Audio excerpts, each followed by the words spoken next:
Hello and welcome to another Daily Northwestern Wildcat Extra Roundtable. Today we'll be talking about women's lacrosse. Last week, Ava, Bobby, and I previewed their game against USC at Wrigley Field. That game was, by all accounts, a success. And then just hours ago, they started off the ALC tournament by defeating Vanderbilt 12-9. Bobby was there. Tell us about that game, Bobby. Well, it was an interesting game. Vanderbilt definitely played better than or I guess a lot of people were really expecting them to. But that was mostly due to the individual performance of Vanderbilt freshman Jill Doherty. She's got a very good left-handed shot, and NU goalkeeper Bridget Bianco notoriously has some trouble going to her bottom right side. So that probably counted for that. But otherwise, Northwestern really controlled possession during the game, and they had a great run at the end to really secure that victory. So going forward, they look good. Tomorrow night, Northwestern will take on Ohio State. The Buckeyes are ranked 10th in the country. Northwestern's ranked 5th. Ava, what do you see in tomorrow's matchup? It's interesting. Kind of in this part of the season, you can't really take much stock in rankings. But the last time Northwestern played Ohio State, they lost by 1 goal in overtime. It was one of a few of their 1-goal losses this season. If Northwestern can continue their possession game, like Bobby said, they executed against Vanderbilt. I don't see them being stopped until the championship game. At least I see them definitely making it to Sunday. So Northwestern didn't really play its best game against Vanderbilt.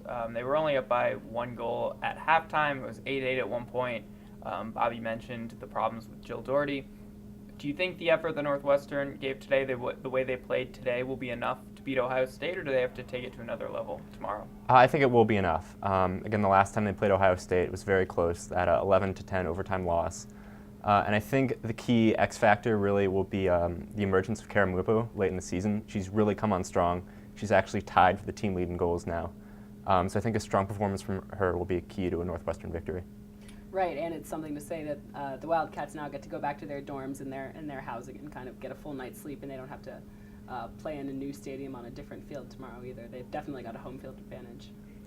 So going forward in this tournament, tomorrow is the semifinals and then the finals against Florida, whoever comes out of that side of the bracket. Do you think Northwestern has what it takes to win the ALC tournament? That's a tough question. I mean, we saw that it's probably going to be Florida in the championship, and as we saw a couple of weeks ago, Florida's no joke, and they're out for vengeance. You know, it happened last year that Florida walloped Northwestern in the regular season, and then Northwestern turned it around on them again in the ALC tournament. But I don't know if I could see that happening this year. Florida this year looks like they're out for blood. They're a finely tuned team, and I don't know if Northwestern can play a full 60 minutes against them. They had a strong kind of second, or I guess last quarter comeback against Florida that we saw on I believe it was April 19th this season, and they're just going to have to give more than that to beat a team like Florida this year. All right, that's all we've got. Tune in next week for another edition of Wildcat Extra Roundtable and read all the Daily Northwestern's coverage of Northwestern women's lacrosse in the ALC tournament and beyond. Thanks.